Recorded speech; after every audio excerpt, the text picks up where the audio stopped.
Magandang araw! Kumusta na kayo? Hangad ko na kayo ay nasa mabuting kalagayan. Ako si Ma'am Rose, ang inyong magiging gabay sa aralin na ito. Excited na ba kayo sa aralin natin? Ako rin ay excited na.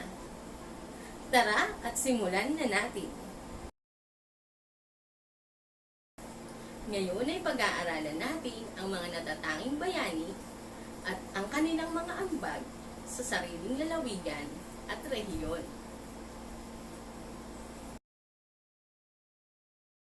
Sa pagtatapos ng module na ito, ikaw ay inaasahang number 1, nakikilala ang mga bayani ng sariling lalawigan at rehiyon.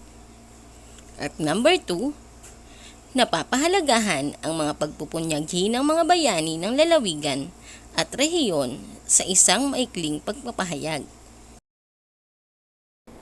Para simulan ang ating aralin, awitin muna natin ang kantang Ako'y Isang Pinoy.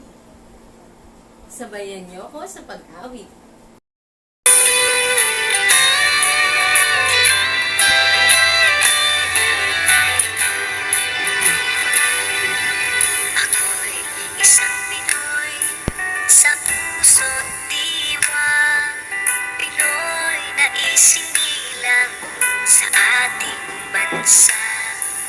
Ako'y hindi sanay sa wikang mga banyaga. Ako'y Pinoy na mayroong sariling wika.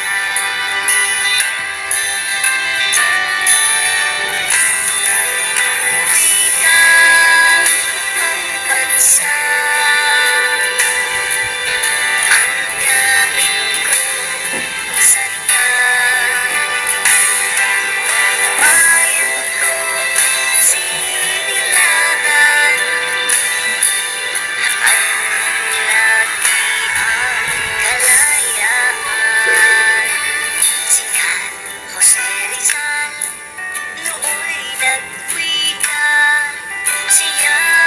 Nag-aral sa ating bansa, hirang magmahal sa sariling wika ay higit pa ang ako'y sa isla.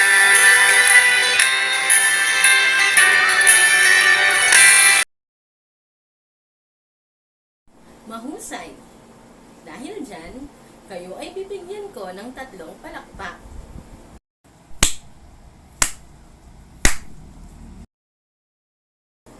Sino ang bayaning binanggit sa kanta? Tama! Si Dr. Jose Rizal. Siya ang ating pambansang bayani.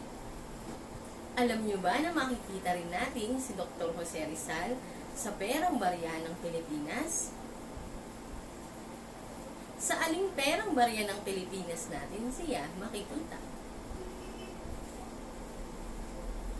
Magaling!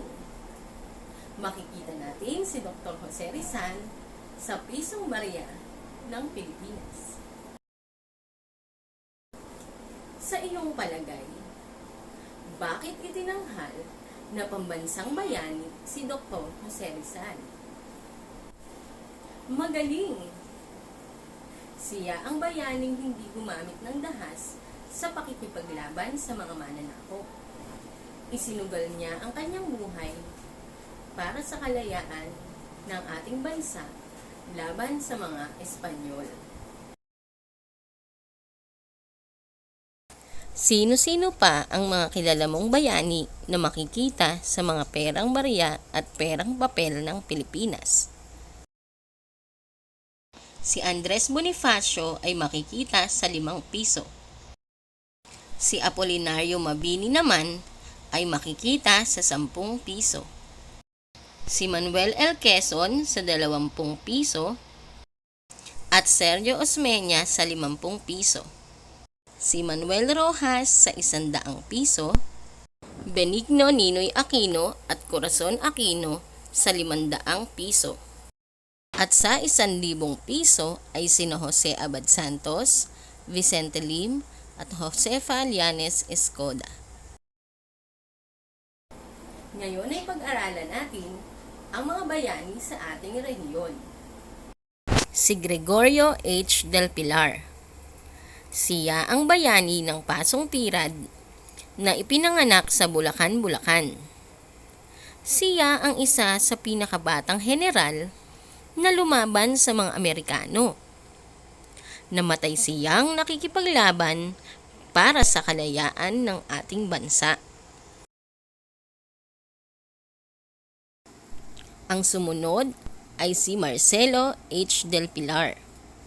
Tulad ni Gregorio, siya ay ipinanganak din sa Bulacan, Bulacan at kinilala bilang dakilang propagandista at naging patnugot ng La Solidaridad kung saan ang layunin ay ang pagkakaroon ng kalayaan ng Pilipinas. Ang sumunod na bayani ay si Jose Abad Santos. Siya ay pinanganak sa ating lalawigan, sa San Fernando, Pampanga. Dahil sa angking talino bilang abogado, 3 beses siyang hinirang bilang kalihim ng kagawaran ng katarungan at naging punong mahistrado ng kataas-taasang hukuman ng Pilipinas. Pinili niyang ialay ang kanyang buhay para sa bansang Pilipinas kaysa sa makipag-isa sa mga Hapones. Isa pa sa mga bayani ng ating rehiyon ay si Francisco Macabulos. Isinilang siya sa Lapas Tarlac at siya ay ang tanging naging general ng Tarlac noong panahon ng Rebolusyon at siya din ang nagpalaya sa Tarlac at Pangasinan mula sa pananakop ng mga Espanyol. Nang dahil dito, unti-unti niya ring nagising ang damdaming makabansa ng mga tao.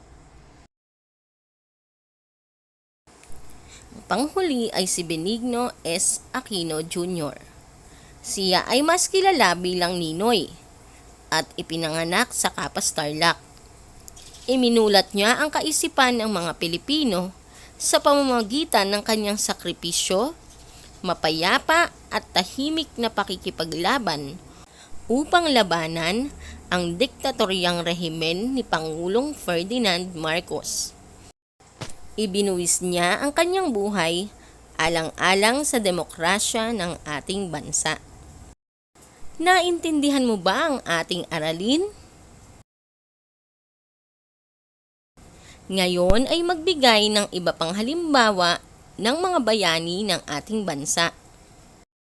Sumulat ng 3 halimbawa ng mga bayani ng ating bansa. Isulat ang inyong sagot sa inyong sagutang papel. Bibigyan ko kayo ng 30 segundo para masagutan ang pagsasanay. T-minus 30 seconds.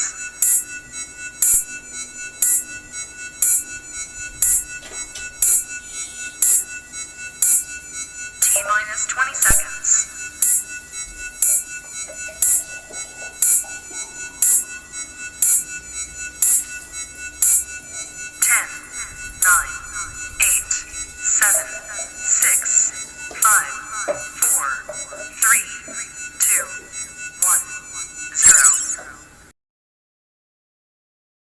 Pagninilay. Maaari din ba nating tawagin na isang bayani ang mga taong naglaan ng kanilang panahon, sarili, talino, o talento at mga pagpupunyagi upang makapag-ambag ng malaki sa kaunlaran ng isang lugar? Tama! Bayani rin ang tawag sa mga taong ito. Sila ay ang mga ordinaryong tao na nakapag-ambag sa ikauunlad ng sariling bayan, sa digmaan man o sa kapayapaan.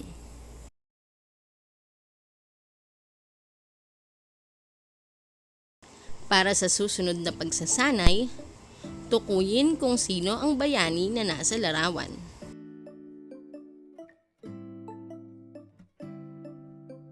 Kung ang sagot mo ay Marcelo H. Del Pilar, lagyan mo ito ng check. Sino ang bayani na nasa larawan?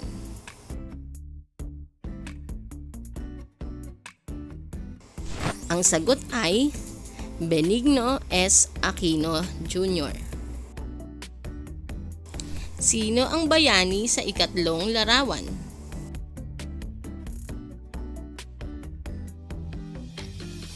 Kung ang sagot mo ay Gregorio H. Del Pilar, lagyan mo uli ito ng check.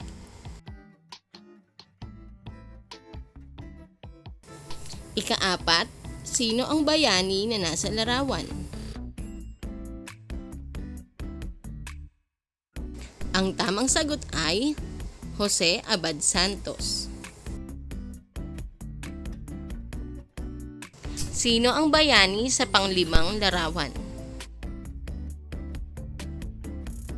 Ang tamang sagot ay Francisco Macabulos. Ngayon naman ay maglaro tayo. Para sa ating susunod na pagsusulit, iguhit sapat lang ang masayang mukha kung ang pahayag ay nagpapakita ng pagpapahalaga at pagmamalaki sa pagpupunyagi at kabayanihan ng mga kilalang tao sa lalawigan at rehiyon. At iguhit naman ang malungkot na mukha kung hindi ito nagpapakita ng pagpapahalaga. Number 1. Nagdaraos ng isang maikling programa tuwing araw ng kamatayan o pagsilang ng isang bayani sa lalawigan o rehiyon. Number 2. Isinusunod ang pangalan ng bayani ng lalawigan at rehiyon ang mga gusaling pampubliko at daan na may malaking kaugnayan sa kanya. Number 3. Binibigyang pansin ang mga espesyal na balita sa radyo at telebisyon tungkol sa bayani ng lalawigan at rehiyon.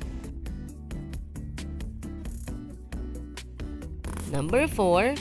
Nakikiisa sa pag-aalay ng bulaklak sa bantayog ng bayani.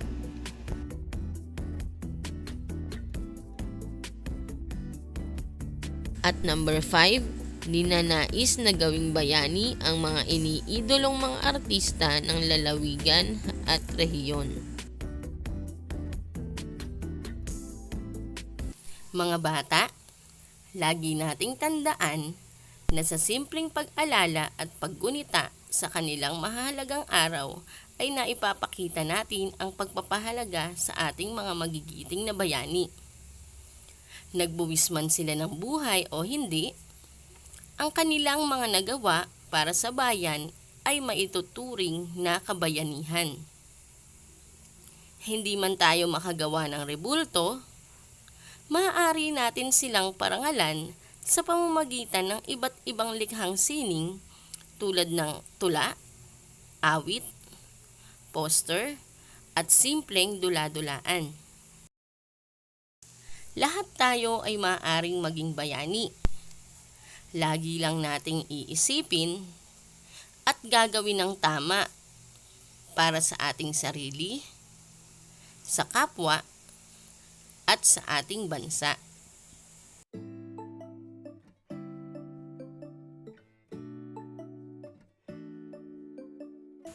Basahin ng malakas ang mga tanong. Bibigyan kita ng 3 minuto para masagutan ang pagsusulit.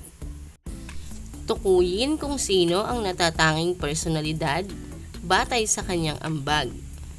Iugnay ang sagot sa Hanay B upang matukoy ang hinihingi ng item sa Hanay A. Isulat mo ang iyong sagot sa iyong sagutang papel.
Para sa iyong takdang aralin, gumawa ng maikling tula, awitin o poster na nagpapakita ng iyong pagpapahalaga at pagbibigay parangal sa mga bayani ng bansa.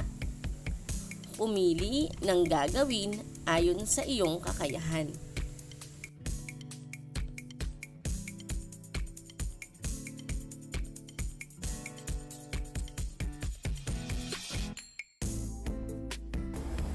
Sana ay marami kayong natutuhan sa ating aralin. Muli, ako si Ma'am Rose, ang inyong guro sa grade 3. Paalam!